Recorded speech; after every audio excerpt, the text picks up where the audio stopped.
Hello everyone, welcome to BMC broad mind classes. Channel से जुड़ने के लिए आपका बहुत बहुत धन्यवाद। जैसे कि अकाउंट्स की लास्ट क्लास में हमने किया था कि अकाउंटिंग का मीनिंग, प्रोसेस एंड लिमिटेशंस क्या होती हैं, और आज हम कर रहे हैं एक और इम्पोर्टेंट टॉपिक जो कि रहेगा अकाउंटिंग कॉन्सेप्ट एंड प्रिंसिपल्स। ये टॉपिक काफ़ी इम्पोर्टेंट भी है क्योंकि इसमें से काफ़ी सारे क्वेश्चंस कवर होते हैं। हमारे टीचिंग एग्जाम्स के साथ साथ क्लरिकल के या अकाउंटेंट की जॉब के जो एग्जाम्स होते हैं उनके अंदर भी इसमें से काफ़ी सारे क्वेश्चंस बनते हैं। तो किस तरह से हमें इसको करना है, किस तरह से इसके क्वेश्चंस बनेंगे, वो कम्प्लीटली आज हम करेंगे। So let's start. तो पहला जो है हमें करना है कि कॉन्सेप्ट क्या होती है और प्रिंसिपल्स क्या होते हैं, उन दोनों के बीच में डिफरेंस क्या है, या बोल सकते हैं इनका मीनिंग क्या रहेगा, वो हमें करना है। तो कॉन्सेप्ट क्या है? कॉन्सेप्ट होती हैं जो पीपल एक्सेप्ट कर चुके हैं as a valid without questioning, बिना किसी क्वेश्चन के इनको एक्सेप्ट कर चुके हैं, उनको हम कॉन्सेप्ट बोलते हैं। कैसे एक्सेप्ट कर चुके हैं? क्योंकि ये कन्वेंशन से बनी है। हमारी जो प्रथाएं चली आ रही थी अकाउंटिंग करने की, उन्हीं से ही डेवलप होकर के कॉन्सेप्ट बनी है। इसलिए क्योंकि ये पहले से चली आ रही है, इसलिए हम लोग इनको एज अ वैलिड मानते हुए चलते हैं बिना किसी क्वेश्चन के, और ये टाइम टू टाइम डेवलप होती गई जैसे जैसे अकाउंटिंग का इवोल्यूशन होता चला गया। These provide conceptual guidelines, ये हमें conceptual guidelines देती हैं किसके बारे में, कि हमें फाइनेंशियल अकाउंटिंग की जो प्रोसेस है उसको किस तरह से अप्लाई करना है, उसके बारे में ये कंप्लीट गाइडलाइंस प्रोवाइड करती है। कॉन्सेप्ट हमें एक्सप्लेन करनी है कि अकाउंटिंग हमें क्यों करनी चाहिए, वाई ऑफ अकाउंटिंग को ये एक्सप्लेन करती हैं। उसके बाद क्या हुआ कि कॉन्सेप्ट हैं, इन्हीं कॉन्सेप्ट को हमने डेवलप किया। इनमें से जिनको हमने जनरली एक्सेप्ट कर लिया, जिनको हम अपने अकाउंटिंग के अंदर डेली बेसिस पर यूज करते हैं, उन्हीं में से कुछ को हमने क्या कर दिया, प्रिंसिपल्स का नाम दे दिया। प्रिंसिपल्स क्या होते हैं? जो स्पेसिफिक सिद्धांत होते हैं जिनको हमें अकाउंटिंग के अंदर ऐड करना ही पड़ता है, वो प्रिंसिपल्स होते हैं। तो वही जनरल रूल्स जो कहाँ से निकले थे, अकाउंटिंग कॉन्सेप्ट से निकले थे, उन्हीं को ही प्रिंसिपल्स बना दिया गया। इनको हम देखते हैं कि हाउ टू अप्लाई कॉन्सेप्ट, की कॉन्सेप्ट तो है, हमने कॉन्सेप्ट डेवलप कर रखी है, उसी को ही किस तरह से अप्लाई करना है, वही क्या कहलाते हैं, प्रिंसिपल्स कहलाते हैं। और प्रिंसिपल्स जो है वो फ्रेम वर्क होते हैं वर्ड्स का, मतलब वर्ड्स को ही फ्रेम करके बनाया जाता है। जो अकाउंटिंग के काफी सारे आइडियाज हैं, डिफरेंट डिफरेंट कॉन्सेप्ट हैं, अलग अलग तरीके हैं, उन्हीं को ही कुछ एक शब्दों के अंदर एक्सप्लेन करने को क्या कहते हैं, हम प्रिंसिपल कहते हैं। हम स्टार्ट कर रहे हैं, आज अकाउंटिंग की कंप्लीट कॉन्सेप्ट को पढ़ेंगे। प्रिंसिपल्स के लिए नेक्स्ट क्लास रहेगी, ठीक है, क्योंकि इससे जो है काफी बड़ी क्लास भी हो जाती, इसलिए हम वन बाय वन इनको अलग अलग से देखेंगे। तो आज कंप्लीट कॉन्सेप्ट को हम करेंगे। इसमें जो क्वेश्चन बनता है वो ये नहीं बनेगा कि आपका कौन सा प्रिंसिपल है, कौन सी कॉन्सेप्ट है। जो क्वेश्चन बनता है वो इनको समझने के बाद ही आप उसको सोल्व कर सकते हो। अगर ये आपको समझ में नहीं आई है, देन इनके अंदर जो कंफ्यूजन रहेगी कि कौन सी आंसर आएगा, कौन सा नहीं आएगा। आपको एक लाइन दे रखी होती है, एक एक्सप्लेनेशन दे रखी होती है, या अकाउंट्स को कोई एक यूज दे रखा होता है, उसमें से ऑप्शन में दिया जाता है कि इनमें से कौन सी कॉन्सेप्ट या कौन सा प्रिंसिपल इसका आंसर रहेगा। तो वो आज हम अभी इनको एक एक को देखेंगे, एंड देन उनको एक्सप्लेनेशन के बाद उसके क्वेश्चंस को सोल्व कैसे करना है वो भी हम देखेंगे। So let's start. पहली है हमारी money measurement cost. Money measurement का मतलब कि किसी चीज को मनी के अंदर मेजर करना। जैसे कि अकाउंट्स के अंदर हमने देखा भी था, लिमिटेशंस के अंदर भी, कि सारी ही चीजों को अकाउंट्स के अंदर मनी के अंदर ही मेजर किया जाता है। मनी के अंदर ही मेजरमेंट क्यों की जाती है? क्योंकि वो फाइनेंशियल टर्म से रिलेटेड होती है। एक जो रीजन रहता है वो ये है कि हमें यूनिट ऑफ एक्सचेंज की नीड थी।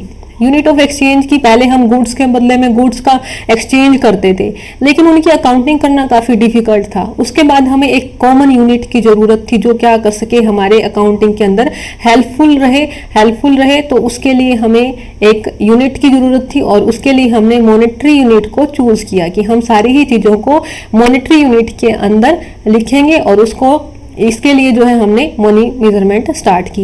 इसकी एक लिमिटेशन भी है कि इसके अंदर जो नॉन मॉनेटरी इंफॉर्मेशन होती है, जो रिलेवेंट है, ठीक है, रिलेवेंट है लेकिन नॉन मॉनेटरी है, उसको हम इसके अंदर ऐड नहीं कर सकते हैं, या फिर हमारे अकाउंट्स के अंदर वो चीज़ें लिखी नहीं जाती हैं। जैसे कि मैनेजमेंट है आपकी, बहुत अच्छे से काम कर रही है, कंपनी के लिए लॉयल है, लेकिन उसको हम मनी के अंदर मेजर नहीं कर सकते हैं तो अकाउंट्स के अंदर लिखी भी नहीं जाएगी। वहीं नेगेटिव में भी हो सकता है कि एम्प्लॉयज जो है स्ट्राइक पर गए हुए हैं या कुछ भी बीच के अंदर कोई भी काम नहीं कर रहा है, कुछ ना कुछ चोरी हुई है, वो सब क्या किया जाएगा, अगर एम्प्लॉयज ने कुछ ना कुछ बिना लॉयल्टी का कुछ काम किया है, अगेंस्ट में जाकर के कुछ किया, वो रिलेवेंट है, उसके वजह से बिजनेस के ऊपर बहुत ज्यादा इफेक्ट पड़ेगा, लेकिन उनको नॉन मॉनेटरी होने की वजह से हम उनको लिख नहीं पाएंगे। उसके बाद नेक्स्ट हमारी कॉन्सेप्ट है वो है separate entity concept. Separate entity concept क्या कहलाती है कि हमारा जो ओनर है और जो बिजनेस है वो दोनों क्या है, सेपरेट हैं, उन दोनों की अपनी एक अलग अलग एंटिटी है। बिजनेस को हम ओनर के साथ नहीं मिला सकते हैं, बिजनेस अपनी सेपरेट एंटिटी के साथ काम करता है। ऐसा क्यों? क्योंकि कॉन्सेप्ट ये ऐसा मानते हुए चलती है कि फाइनेंशियल जो स्टेटमेंट बनेंगी उनकी जो अकाउंटिंग इंफॉर्मेशन होगी वो अलग अलग लिखी जाएगी, ओनर की अलग इंफॉर्मेशन लिखी जाएगी अगर कुछ भी वो बिजनेस में से यूज करता है तो, या बिजनेस के अंदर कुछ भी लेकर के आता है तो। वही बिजनेस की जितनी भी ट्रांजेक्शन होंगे, बिजनेस के जितने भी प्रॉफिट होंगे उनको अलग अलग लिखा जाएगा। तो इसलिए इसके अंदर पर्सनल एंड बिजनेस ट्रांजेक्शन को अलग अलग लिखा जाता है। इसको ये वाली जो कॉन्सेप्ट है इसका एक एग्जांपल होता है कैपिटल एंड ड्राइंग। जैसे कि ओनर अगर बिजनेस के अंदर पैसे लेकर के आया तो हम कहाँ लिखते हैं, उसको कैपिटल के अंदर हम लिखते हैं, ना कि उसकी नॉर्मल कैश के अंदर, उसको कैपिटल के अंदर शो किया जाता है। वहीं पर ही अगर वो बिजनेस में से कुछ भी चीजें यूज कर रहा है, कुछ भी उसने गुड्स यूज की हैं, असेट्स यूज की हैं या फिर पैसे यूज किए हैं, प्रॉफिट यूज किया है, तन वो कहाँ कहा जाएगा, ड्राइंग के अंदर हम उसको लिखते हैं। इंटरेस्ट वगैरह भी चार्ज किए जाते हैं, कैपिटल के ऊपर भी इंटरेस्ट पे किया जाता है। ये सब जो है इसका रीजन क्या है, this is separate entity concept.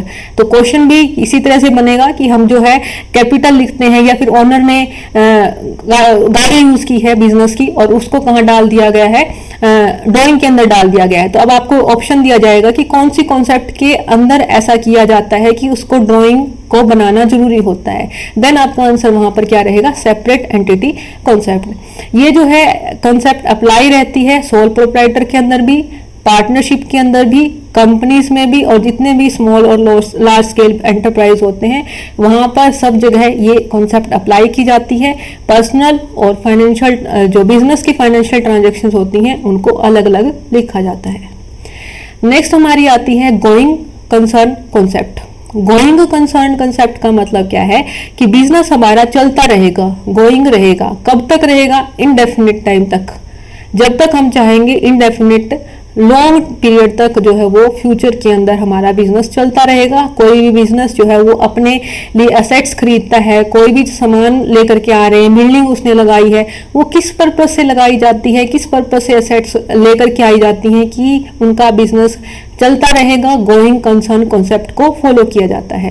इसके यूजेज जो रहते हैं वो है कि historical cost for many valuation. काफी सारी चीजों में हम देखते हैं कि कोई मशीनरी खरीदी है, 2 साल पहले खरीदी थी 10 लाख रुपीस की, उसकी आज भी वैल्यू जो है वो डेप्रिसिएशन काटते हुए 10 लाख ही दिखाई जाती है। बिल्डिंग खरीदी थी, बिल्डिंग के तो प्राइस बढ़ जाते हैं लैंड एंड बिल्डिंग के, लेकिन फिर भी उसको कहाँ पर दिखाया जाता है, हिस्टोरिकल कॉस्ट पे दिखाया जाता है, क्योंकि उसको हमें मार्केट वैल्यू पर नहीं दिखा सकते, उसको हमें बेचना नहीं है अभी, उसको हमें बिजनेस के अंदर यूज करना है। और इसीलिए ही फिक्स असेट्स को खरीदा भी जाता है, क्योंकि एक मशीनरी हम ये सोच करके नहीं खरीदते हैं कि 6 महीने में बेचने वाले हैं, हम उसको बिजनेस के अंदर अगर सेटअप करवा रहे हैं तो अगले आने वाले 10 साल 5 साल के लिए ही सेटअप करते हैं। प्लस में कि उस 10 साल या 5 साल के बाद ऐसी ही मशीनरी, इतने ही फंड हमारे पास फिर से इकट्ठे हो जाएं, हम ऐसी एक और इन्वेस्टमेंट कर सकें एसेट्स के अंदर, उसके लिए हम डेप्रिसिएशन भी बनाते हुए चलते हैं। डेप्रिसिएशन का एक फंड बनता है जिससे क्या होता है कि एक फिर से 10 साल बाद फिर से एक ऐसी ही मशीनरी हम फिर से खरीद सकें। तो यहाँ से क्या होता है कि फिक्स असेट्स के ऊपर और इंटेंजिबल असेट्स के ऊपर डेप्रिसिएशन एंड अमोर्टाइजेशन का प्रोविजन रहता है, और ये उन सब चीजों के ऊपर रहता है जो कि यूजफुल लाइफ होती है जिनकी, और काफी लंबे टाइम तक। तो ये जो क्वेश्चन यहाँ से बनेगा कि फिक्स असेट्स के ऊपर जो डेप्रिसिएशन लगाया जाता है वो किस कॉन्सेप्ट के तहत लगाया जाता है, क्यों हम डेप्रिसिएशन लगाते हैं, वो गोइंग कंसर्न कॉन्सेप्ट की वजह से लगाते हैं। नेक्स्ट है हमारी accounting period concept. Accounting period क्या शो करता है, एक फिक्स टाइम पीरियड कैसा टाइम पीरियड जिसमें हमें क्या करने पड़ेंगे, हमारे अकाउंट्स को बैलेंस करना पड़ेगा, उनकी एक समरी बनानी पड़ेगी। And preparation of financial statement is done by business entities, जिसके अंदर बिजनेस एंटिटीज अपनी सारी फाइनेंशियल स्टेटमेंट बनाएंगी, बुक्स को बैलेंस करेंगी, और वो जो टाइम पीरियड होगा वो आपको कोई ना कोई फिक्स करना पड़ेगा, जो कि जनरली कितना रहता है, 1 ईयर का रहता है। अगर बिजनेस बहुत बड़े हैं वो अपने 3 मंथ्स के या 6 मंथ के पीरियड के ऊपर भी बनाते हैं, वो डिपेंड करता है। लेकिन जनरली आपको 1 ईयर के अंदर अंदर ये काम करना ही पड़ेगा। आपको अपने अकाउंट्स के बैलेंसेस शो करने पड़ेंगे, वो बनाने पड़ेंगे, समरी बनानी पड़ेगी। साथ के साथ एक तो आपका इवैल्यूएशन हो जाएगा इससे कि आपने पूरे एक टाइम पीरियड तक आपने कितनी क्या परफॉर्मेंस की है, कितने प्रॉफिट्स रहे हैं, क्या बैलेंसेस रहे हैं, सब कुछ। और साथ में एक्सटर्नल रिपोर्टिंग भी होती है, ऑडिटिंग भी होती है, वो सारे काम भी इसके साथ हो जाते हैं। नेक्स्ट है कंजर्वेटिज्म कॉन्सेप्ट। कंजर्वेटिज्म कॉन्सेप्ट क्या कहती है, ये इसका अगर हिंदी में मीनिंग देखें तो इसका होता है रूढ़िवादिता। रूढ़िवादिता मतलब जैसे हम पुराने टाइम से चलते हुए आ रहे हैं पुरानी सोच के ऊपर, वो क्या होती है कि हम हमेशा लॉस के लिए तैयार रहते हैं, लेकिन प्रॉफिट के लिए वो प्रोविजन बनाते हुए नहीं चलते। प्रॉफिट कब लिखा जाता है, जब हमारे पास हो जाता है, लेकिन लॉस के लिए हमेशा कि ये जैसे कि घर पे भी हम होते हैं, कुछ ना कुछ अपना बजट बनाते हैं, तो इमरजेंसी के लिए पैसे पहले से रख लेते हैं, लेकिन वो नहीं सोचते कि हमें कहीं ना कहीं से फायदा भी होने वाला है। तो वही सेम सिचुएशन कि हमें इमरजेंसी का जो फंड है, तो वैसे ही अकाउंट्स के अंदर भी कुछ ना कुछ फंड्स ऐसे बना दिए जाते हैं जो कि पहले से ही अभी हुए भी नहीं है, पहले से ही होने वाले लॉसेस के लिए बना दिए गए हैं। ये क्यों किया जाता है, ताकि हमारे पास हाई डिग्री ऑफ वेरिफिकेशन रहे, ठीक है। और हमारा बिजनेस के अंदर किस लिए मेन पर्पस कि क्वेश्चन और हाई डिग्री ऑफ वेरिफिकेशन रहे, बिजनेस जो है वो चलता रहे, बीच में अगर लॉसेस आ भी जाते हैं तो हम उसके लिए पहले से ही तैयार रहें।